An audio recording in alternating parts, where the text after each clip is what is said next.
Hello student, स्वागत है आपका आईसीटी वर्चुअल क्लासेस में। मैं हूं कविता, आपकी साइंस टीचर।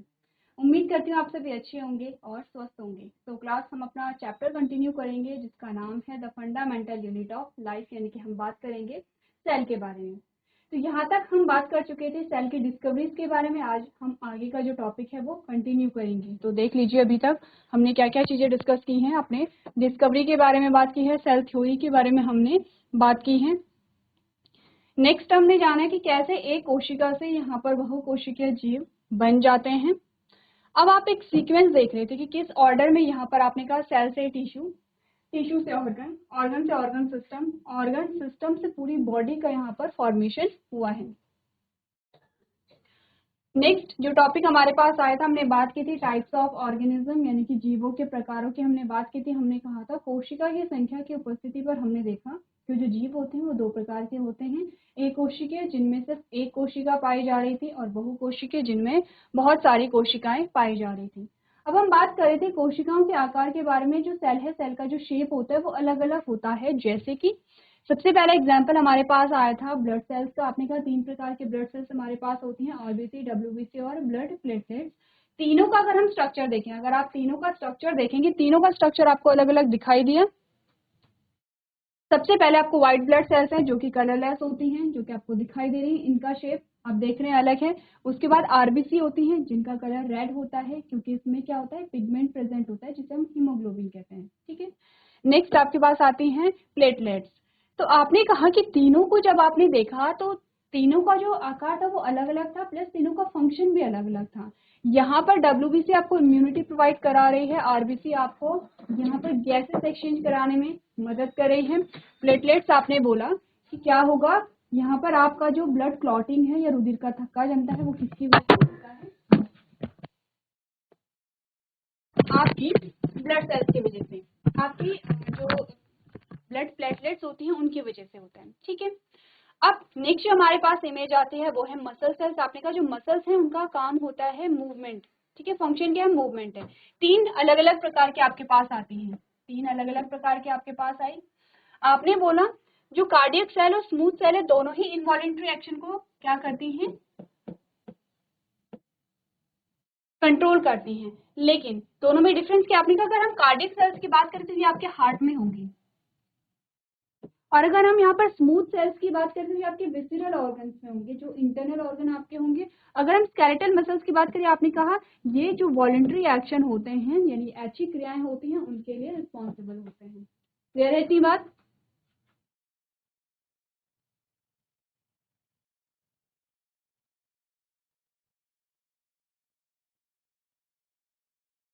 चलिए, तीसरी जो हमारे पास सेल आती है वो है यहाँ पर नर्व सेल। ठीक है, नर्व सेल में आपने कहा जो मैसेजेस पास करने के लिए जो सेल होती है वो है नर्व सेल। और लास्ट इमेज में हमने बात की थी कि यहाँ पर आपको एक ही इमेज में अलग अलग प्रकार की सेल्स दिखाई गई थी। इन शॉर्ट हमारा जो कंक्लूजन निकला था वो ये था, आपके पास जो सेल्स होती हैं वो अलग अलग प्रकार की होती हैं। ठीक है, उनका शेप अलग अलग होता है, उनका फंक्शन अलग अलग होता है, और अगर फंक्शन अलग अलग है तो आपने कहा लोकेशन अलग अलग होगी। ठीक है, क्लियर है इतनी बात?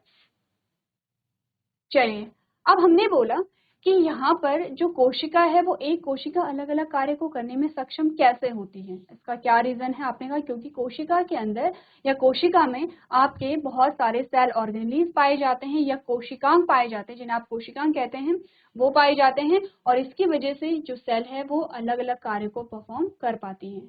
अब हम बात करेंगे यहाँ पर सेल ऑर्गेनेल्स की, यहाँ तक की बात हम लोग कर चुके थे।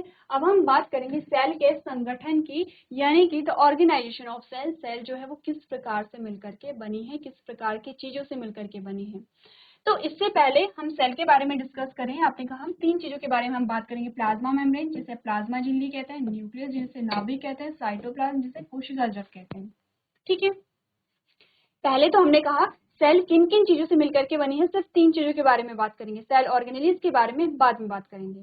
आपने कहा जो सेल है वो आपकी बनी है तीन चीजों से मिलकर के।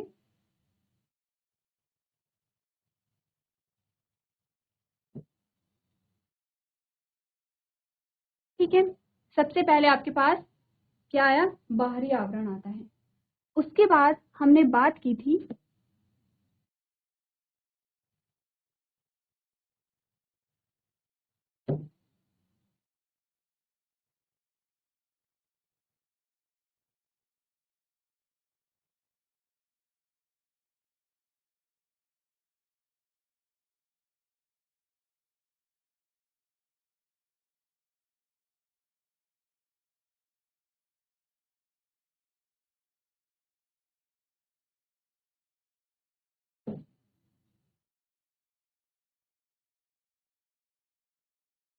चलिए, अब आपको यहाँ पर 3 चीजें दिखाई दे रही हैं, ठीक है।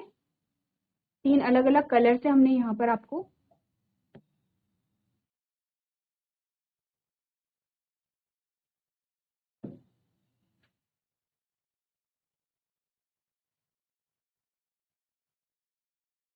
तीन अलग अलग कलर आपको दिखाई दे रहे हैं। 3 अलग अलग कलर दिखाते हैं यहाँ पर 3 अलग अलग रीजन को, या 3 अलग अलग पार्ट्स को जो कि सेल के होते हैं।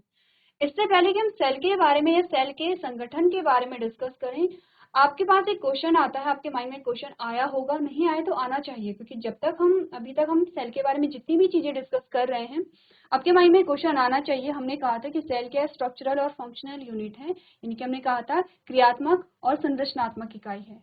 अब संरचनात्मक इकाई हम उसे कहते हैं जिसे हम और छोटे पार्ट में डिवाइड ना कर सकें। होता है ऐसा, आपने केमिस्ट्री में भी सेम चीजें पढ़ी हैं। आपने कहा कि सबसे छोटी जो आप यूनिट कहते हैं, ठीक है, जिसे आप इकाई कह रहे हैं, वो सबसे स्मॉलेस्ट पार्ट है जिसे आप और छोटे पार्ट में डिवाइड ना कर सकें।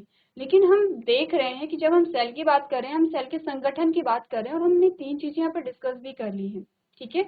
हमने बात की है प्लाज्मा मेम्ब्रेन की। चलिए पहले इसकी लेबलिंग अगर हम करें तो ये है प्लाज्मा मेम्ब्रेन, जो रेड कलर का आपको दिखाई दे रहा है, इसे आपने क्या कहा, प्लाज्मा झिल्ली, ठीक है। सबसे पहले आपके पास प्लाज्मा झिल्ली आई है। सेकेंड जो आपको येलो कलर में दिखा रखा है, यह है साइटोप्लाज्म। ये जो येलो कलर में है, ये है साइटोप्लाज्म, जिसे आप क्या कहते हैं, कोशिका द्रव कहते हैं। क्या कहेंगे,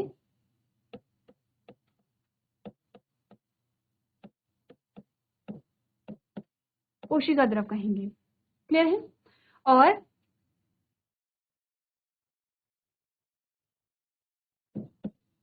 और नेक्स्ट हमारे पास पार्ट आता है, वो है न्यूक्लियस,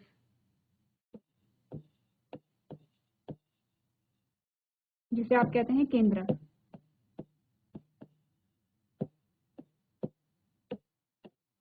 अब हमने कहा कि हमने 3 चीजों के बारे में, 3 पार्ट्स के बारे में बात भी कर ली है, लेकिन हमने तो कहा था कि जो सेल है वो क्या है, यहाँ पर इकाई है, एक यूनिट के तौर पे हमने माना था। लेकिन हम सेल को फिर से 3 पार्ट में डिवाइड कर पा रहे हैं। अब देखिए होता क्या है कि हम सबसे स्मॉलेस्ट यूनिट मान रहे हैं। हमने कहा कि जीवन की सबसे मूलभूत, सबसे छोटी जो इकाई है वो है कोशिका।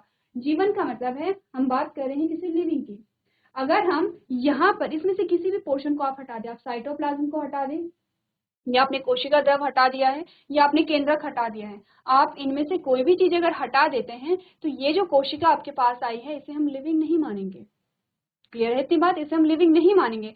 लिविंग इस सेल को तभी माना जाएगा जब सबसे आउटर मोस्ट जो लेयर है, जिसे आप क्या कह रहे हैं, प्लाज्मा मेम्ब्रेन कह रहे हैं या प्लाज्मा झिल्ली कह रहे हैं, सबसे पहले प्लाज्मा झिल्ली आपके पास आएगी। सेकेंड आपने कहा न्यूक्लियस जो आपके पास आता है, उसमें आपका क्या होगा, जेनेटिक मटीरियल होगा। क्या होता है, जेनेटिक मटेरियल होता है। और जेनेटिक मटेरियल में आपके पास क्या आता है, डीएनए आता है। किस फॉर्म में होता है, जिसमें आप क्या कहते हैं, क्रोमोसोम्स को आप देखते हैं। देखते हैं आप क्रोमोसोम्स को कैसे होते हैं। क्रोमोसोम क्या है, क्रोमोसोम अगर हम क्रोमोसोम को कहें तो आपने कहा DNA plus histone protein plus non histone protein, कुछ इसी प्रकार से हम देखते हैं। अब आपने कहा, आप इतनी बात समझिए कि जो आपका न्यूक्लियस है उसमें आपका क्या होता है, यहाँ पर जेनेटिक मटेरियल होता है। जेनेटिक मटेरियल क्या है आपका, आपने कहा डीएनए है। अब अगर डीएनए ही नहीं रहा तो आपने क्या कहा कि आपकी जो कोशिका है वो लिविंग होगी, क्योंकि डीएनए ही सारे कैरेक्टर्स के लिए रिस्पॉन्सिबल है। जो भी कैरेक्टर आपको मिल रहे हैं वो सारे, उसके लिए कौन रिस्पॉन्सिबल है, डीएनए। आपने कहा अगर आप केंद्रक को हटा देते हैं तो क्या आपकी सेल लिविंग होगी, नहीं होगी। आपने कहा अगर साइटोप्लाज्म ही हट गया तो आपकी जो सेल है वो लिविंग रह पाएगी, क्योंकि वो तो क्या हो जाएगी, ड्राई हो जाएगी, सूख जाएगी, या सेल की डेथ हो जाएगी। तो हमने बोला कि इन तीनों चीजों को मिला करके एक स्ट्रक्चर बनता है जिसे हम लिविंग कहते हैं। सबसे छोटे स्तर पर जो हमारे पास स्ट्रक्चर बना उसे हमने क्या कहा, कोशिका कहा। अगर हम कोशिका को और छोटे पार्ट में डिवाइड करते हैं तो हमारे पास लिविंग स्ट्रक्चर नहीं आता है। अब यहाँ पर बात कर लेते हैं हम किसकी, वायरस की। जब हम बात करते हैं, ठीक है, जब हमने वायरस की बात की, जब कभी हमने वायरस की बात की तो हम क्या कहते हैं, वायरस क्या है, अकोशिकीय संरचनाएं हैं।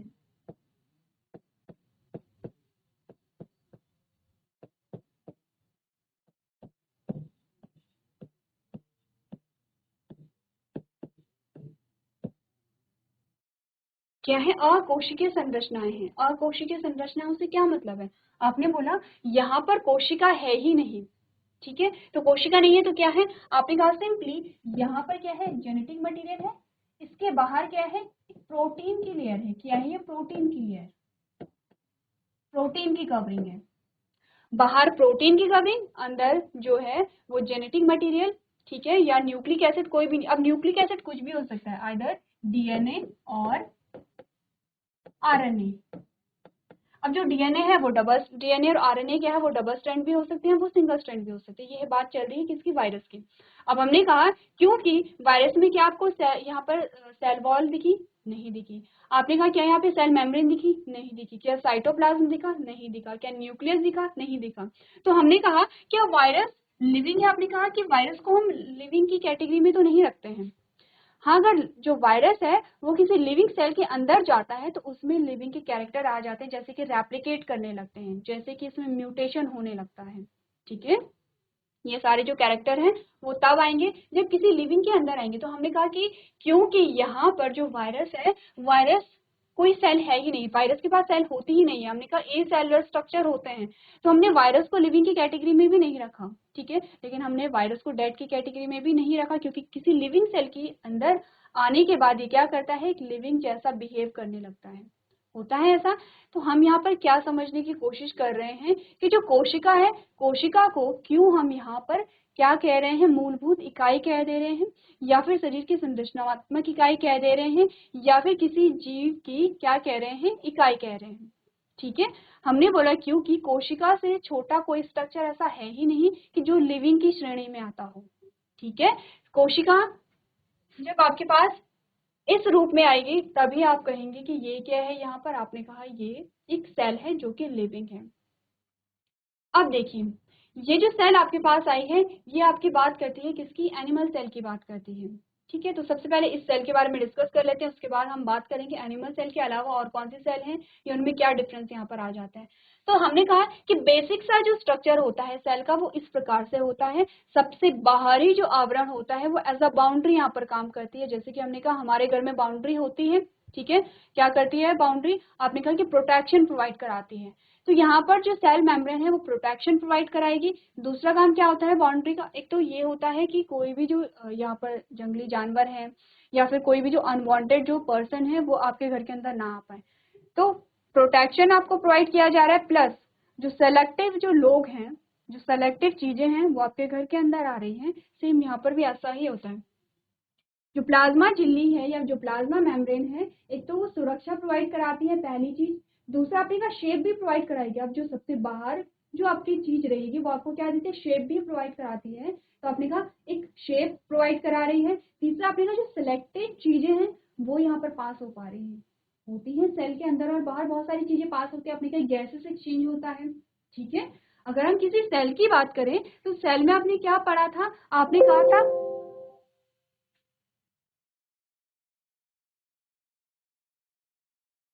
आपने क्या बात की थी, आपने कहा था अगर सेल के अंदर जब आपने क्या किया, इनहेल किया, जब आपने इनहेल किया तो यहाँ पर ऑक्सीजन अंदर आती है, क्योंकि ऑक्सीजन क्या करेगी, अब ग्लूकोज को तोड़ेगी और ग्लूकोज को तोड़ के आपको क्या देगी, एनर्जी देगी। और एनर्जी के साथ साथ यहाँ पर क्या बना, CO2 बना। अब ये जो CO2 है वो सेल के बाहर मूव हो जाता है। क्या हो रहा है यहाँ पर, गैसेस एक्सचेंज हुआ, ठीक है। गैसेस एक्सचेंज यहाँ पर हो रहा है, एक एग्जाम्पल है। तो आपने कहा कि ऐसा नहीं कि आपके सेल के अंदर कोई भी चीजें यहाँ पर चली जा रही हैं, लेकिन सेलेक्टेड चीजें जाएंगी और उसके लिए कौन रिस्पॉन्सिबल होगा, यहाँ पर आपकी प्लाज्मा झिल्ली होगी। सेकेंड आपका आता है साइटोप्लाज्म। ये जो येलो वाला पोर्शन है, ये जो आपको येलो वाला पूरा पोर्शन दिखाई दे रहा है ये आता है साइटोप्लाज्म या कोशिका द्रव। यहाँ पर एक लिक्विड भरा हुआ होता है, ठीक है। और इस लिक्विड में आपके बहुत सारी ऑर्गेनेलीज तैरती हैं या ऑर्गेनेलीज प्रेजेंट होती हैं।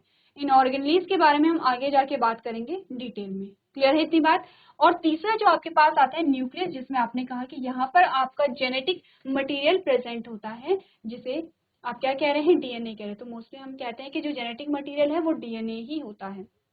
अब डीएनए कैसे होता है, हमने अभी कुछ देर पहले बात की है। आपने कहा जो क्रोमोसोम्स होते हैं, कितने क्रोमोसोम्स होते हैं, 46 होते हैं, क्योंकि हमारा जो शरीर है, हमारी जो बॉडी है वो कैसी है, डिप्लॉइड है। डिप्लॉइड का मतलब होता है गुणसूत्रों की पूर्ण संख्या।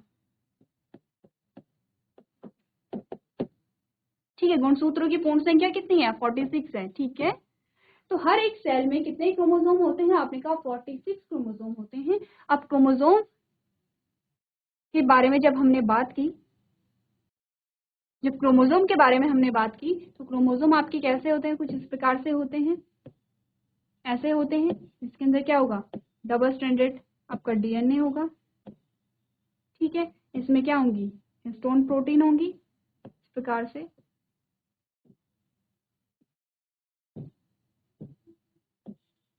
और ये नॉन हिस्टोन प्रोटीन आपके पास आ जाती है। ठीक है, अब समझ आया आपको इन तीनों चीजों में यहाँ पर क्या डिफरेंस है। अब एक एक करके बात कर लेते हैं इनके फंक्शन के बारे में। सबसे पहले हम बात करेंगे प्लाज्मा मेम्ब्रेन के बारे में, प्लाज्मा झिल्ली के बारे में। आपने कहा it is just like an envelope that covers the whole cell. क्या होगा, एक लिफाफे के जैसा है या एक बाउंड्री के जैसा है, यानी कि आउटर मोस्ट क्या है, स्ट्रक्चर है, सबसे बाहरी आवरण आपके पास आता है। आपने कहा ये एक लिफाफे की तरह है जो पूरे सेल को क्या करेगा, कवर करेगा।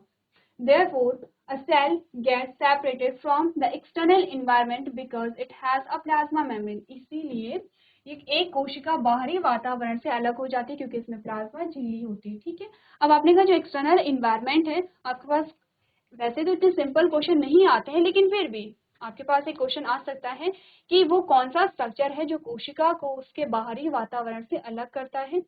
अब डिपेंड करते हैं कि किस सेल की बात हो रही है। जैसे कि हमने बोला यहाँ पर जो सेल आपके पास आई है वो आपके पास आती है कौन, एनिमल सेल के बारे में बात कर रहे हैं। ये है आपके पास एनिमल सेल।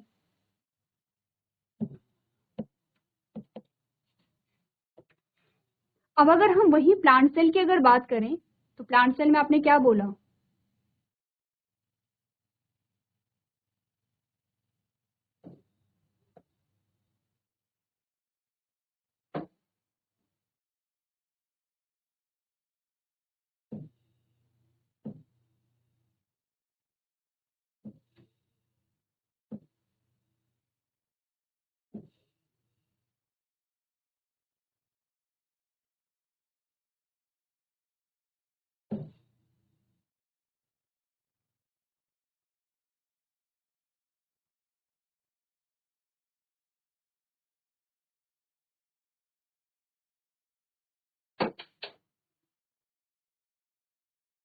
चलिए अब ये प्लांट सेल है, यहाँ पर आपके पास आती है सेल वॉल जिसे आप कोशिका भित्ति कहते हैं, ये सेल मेम्ब्रेन जिसे आपने क्या कहा, प्लाज्मा मेम्ब्रेन कहा या प्लाज्मा झिल्ली कहा। ठीक है, ये आपका क्या है, साइटोप्लाज्म है।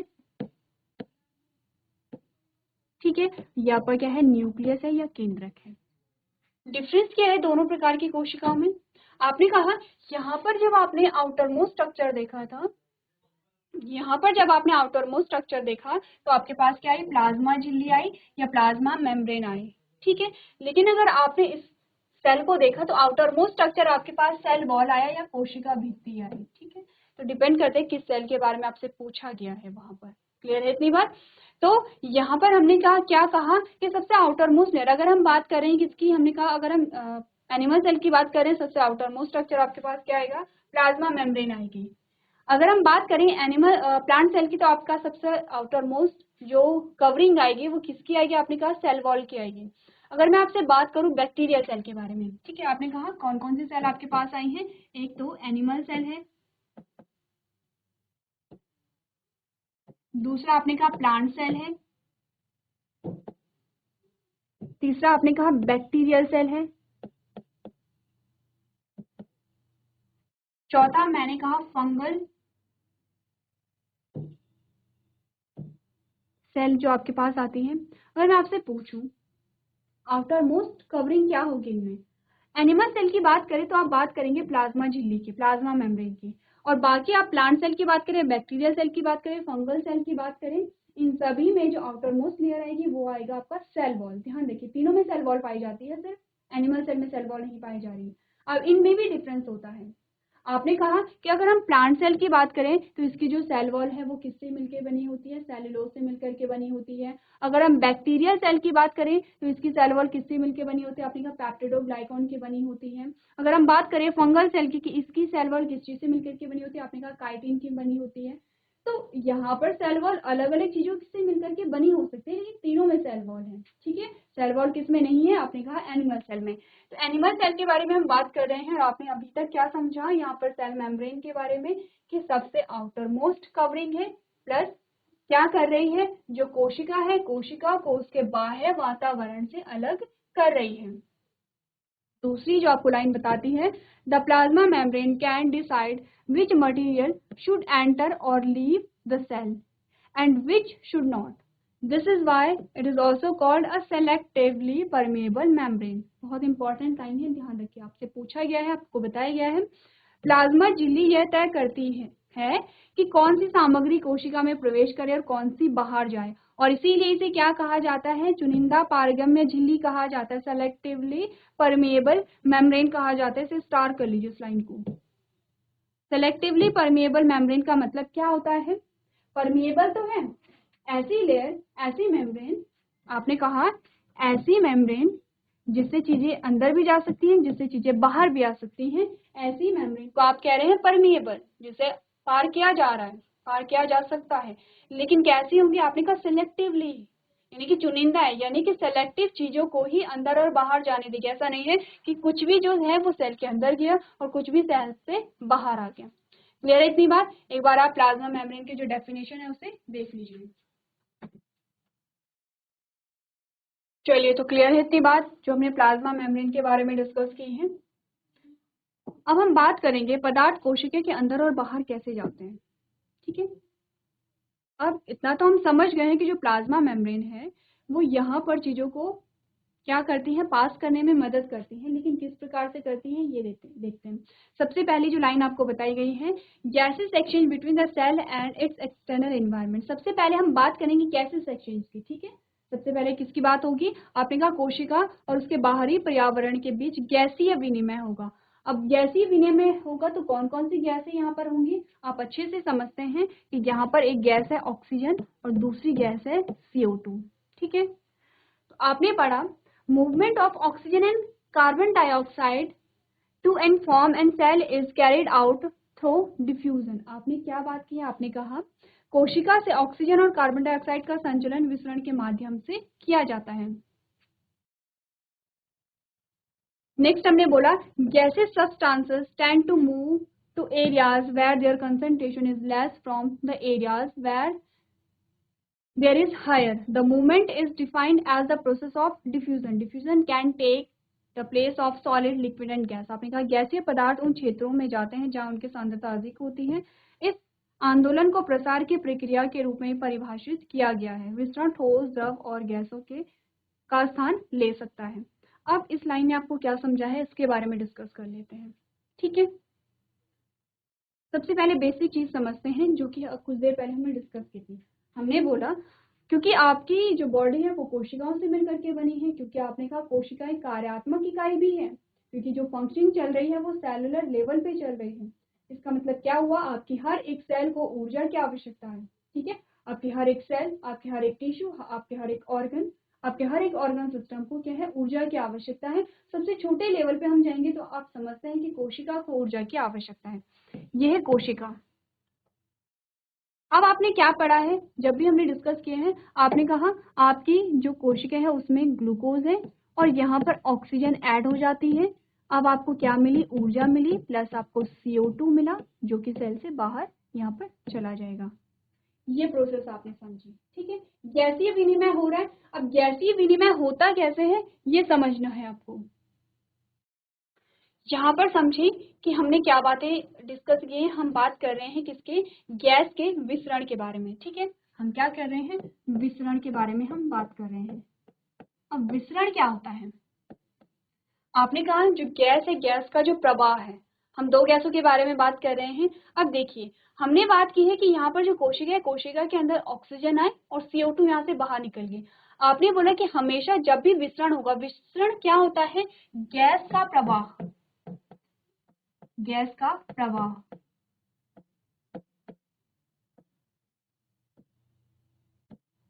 क्या होता है? विसरण होता है। अब गैस का प्रवाह कब होगा? आपने बोला उच्च सांद्रता से निम्न सांद्रता की ओर, यानी high concentration to lower concentration. यही हमने बोला है, आपने हमेशा बात की है।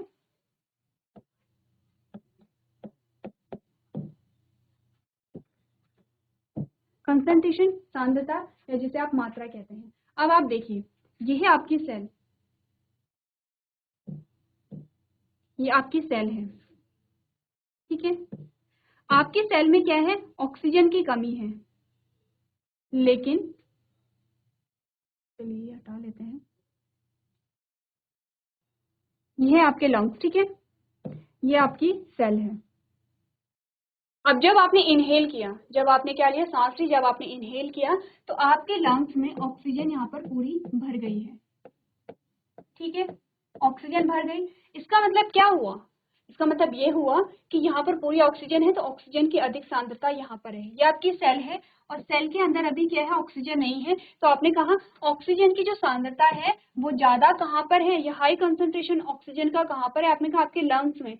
अगर मैं आपकी बात करूँ सेल की, ये आपकी सेल है, अगर मैं कहूँ कि आपकी सेल में जो ऑक्सीजन का कंसंट्रेशन है वो कैसा है, वो कितना है? आपने कहा लो है। अब आपने कहा जो यहाँ पर ऑक्सीजन मूव करेगी वो हाई कंसंट्रेशन से लोअर कंसंट्रेशन की ओर क्या करेगी? मूव करेगी। तो आपने कहा कि यहाँ पर जो आपके ब्लड वेसल्स हैं इस प्रकार से आई, इनमें ऑक्सीजन भी होगी और ऑक्सीजन यहाँ पर क्या हो जाती है? ऐड हो गई है। क्लियर है इतना? आपने क्या बात की? आपने कहा क्योंकि ऑक्सीजन की हाई कंसंट्रेशन यहाँ पे थी, अब जो ऑक्सीजन थी वो उच्च सांद्रता से निम्न सांद्रता की ओर मूव हो गई। जब ऑक्सीजन जुड़ी तो आपको ऊर्जा भी मिली है, प्लस आपको CO2 भी मिली है। CO2 जब यहाँ पे ग्लूकोज टूटता है तो आपको एनर्जी के साथ साथ CO2 भी मिलती है, ठीक है।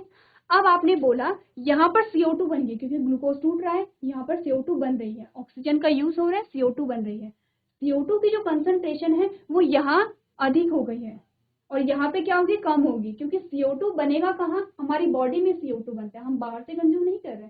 बाहर से आप सिर्फ ऑक्सीजन को कंज्यूम करेंगे और आपकी बॉडी में क्या बनेगा? CO2 बनेगा। आपकी बॉडी में जब CO2 बना तो आपके ऑर्गन्स या आपके सेल में जो CO2 है, कार्बन डाइऑक्साइड है, उसका जो कंसंट्रेशन है वो ज्यादा हो गया है। इसका मतलब यहाँ पे जो CO2 की सांद्रता है वो ज्यादा है और यहाँ पर कम है। अब क्या होगा? ये जो CO2 है वो यहाँ मूव हो गई है और यहाँ से बाहर निकल गई है। यही होता है यहाँ पर गैसीय विनिमय में या विसरण में। आपने कहा कि जो गैसीय विनिमय हो रहा है उसमें गैसों का जो विसरण हो रहा है वो हाई कंसंट्रेशन से लोअर कंसंट्रेशन में क्या करते हैं? मूव करते हैं। तो क्लियर है इतना? और ये सारी चीजें कहाँ पर चल रही हैं? आपने कहा ये आप किसके या फंक्शन देख रहे हैं? प्लाज्मा मेम्ब्रेन के, कोशिका झिल्ली के आप कार्य देख रहे हैं, क्योंकि आपने कहा सिलेक्टिवली परमेएबल होती है, ठीक है। तो इस प्रकार से यहाँ पर क्या होता है? गैसों का विनिमय होता है। ये टॉपिक तो हमने देखा। इसके बाद हम बात करेंगे कोशिका और उसके बाहरी वातावरण के बीच जल का संचलन। अब हम देखेंगे कि जो वाटर है उसकी मूवमेंट कैसे होती है। तो उससे पहले आपको करना क्या है? आपने एक बार डिफ्यूजन के बारे में पढ़ के आएंगे और देखेंगे किस प्रकार से यहाँ पर डिफ्यूजन की प्रोसेस चल रही है, डायरेक्शन यहाँ पर क्या होती है। तो आज के सेशन में हम इतना ही करेंगे। अभी तक क्लास में बने रहने के लिए आपका धन्यवाद।